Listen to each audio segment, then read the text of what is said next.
బులెటిన్లో breaking news చూస్తున్నాం. కాసేపట్లో కాంగ్రెస్ ఎమ్మెల్సీ అభ్యర్థులు మహేష్ కుమార్ గౌడ్, బల్మూరి వెంకట్ నామినేషన్లు దాఖలు చేయనున్నారు. నామినేషన్ వేసేందుకు కాసేపటి క్రితమే వారు అసెంబ్లీకి చేరుకున్నారు. అభ్యర్థులను బలపరిచేందుకు డిప్యూటీ సీఎం భట్టి, మంత్రులు ఉత్తమ్, పొంగులేటి అసెంబ్లీకి వచ్చారు. మంత్రులతో పాటు ప్రభుత్వ విప్లు, ఎమ్మెల్యేలు కూడా అసెంబ్లీకి వచ్చారు. పార్టీలో కష్టపడి పనిచేసిన వారికి గుర్తింపు దక్కుతుందని మహేష్ కుమార్ గౌడ్, బల్మూరి వెంకట్లను చట్టసభలకు పంపడమే ఇందుకు ఉదాహరణని మంత్రి ఉత్తమ్ తెలిపారు. ఎమ్మెల్సీల ఎన్నిక ఏకగ్రీవం అవుతుందని భావిస్తున్నామని తెలిపారు.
బులెటిన్లో బ్రేకింగ్ న్యూస్ చూస్తున్నాం. కాసేపట్లో కాంగ్రెస్ ఎమ్మెల్సీ అభ్యర్థులు మహేష్ కుమార్ గౌడ్, బల్మూరి వెంకట్ నామినేషన్ దాఖలు చేయనున్నారు.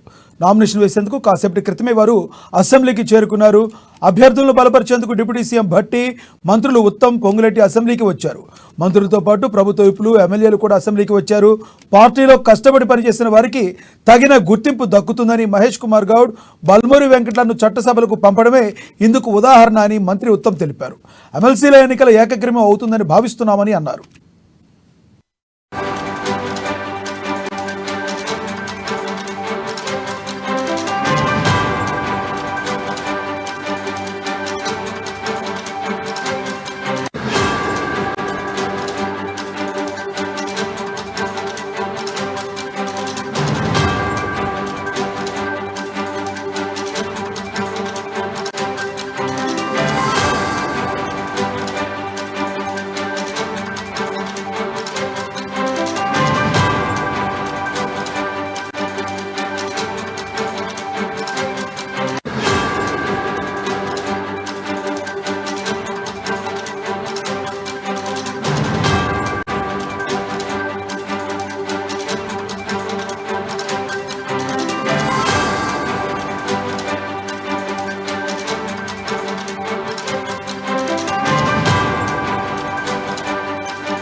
బ్రేకింగ్ న్యూస్ చూస్తున్నాం. కాసేపట్లో కాంగ్రెస్ ఎమ్మెల్సీ అభ్యర్థులు మహేష్ కుమార్ గౌడ్, బల్మూరి వెంకట్ నామినేషన్లు దాఖలు చేయనున్నారు.